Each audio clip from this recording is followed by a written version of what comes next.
Okay, so now it's time for you to put your recipe with your video into the class cookbook, right? You will not need to add your paragraph because your paragraph is in your video.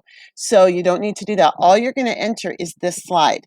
And if you make more recipes, remember, you don't have to make more videos. You can just make recipes to add. You only need to do one paragraph if you add more recipes. I love it because then we'll have more things to try.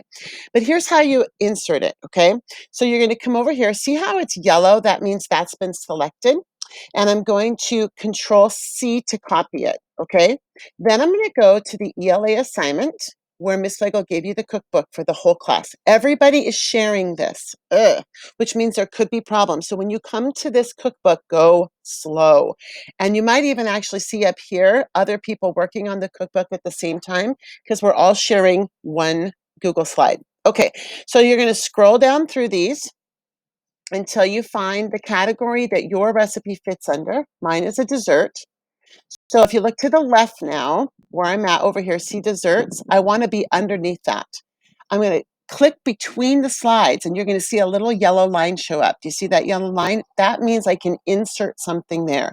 Now I'm going to do with the magic powers, I'm going to push Control V to paste it. Okay? And there it is. But something pops up, and I learned the hard way. You need to link it to your original presentation. So click that one. If you don't do that, your video won't play. Okay?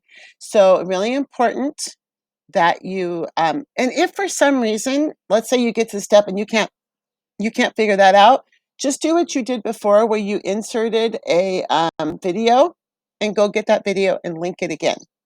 Okay, so now it's done. Your recipe is in the cookbook. You can always check your video to make sure it works. Are you a health nut? Still, it works.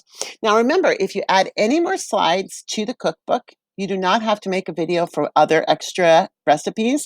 Let's say you have a really cool recipe for like ants on a log, like a snack for lunch. Add it. You don't have to make a video. You only have to do that once. I will have a copy of this because it's in the assignment, so you don't have to send that to me. And I can't wait to see your class cookbook when it comes together. All right, you guys, good luck. Have fun. Happy sharing.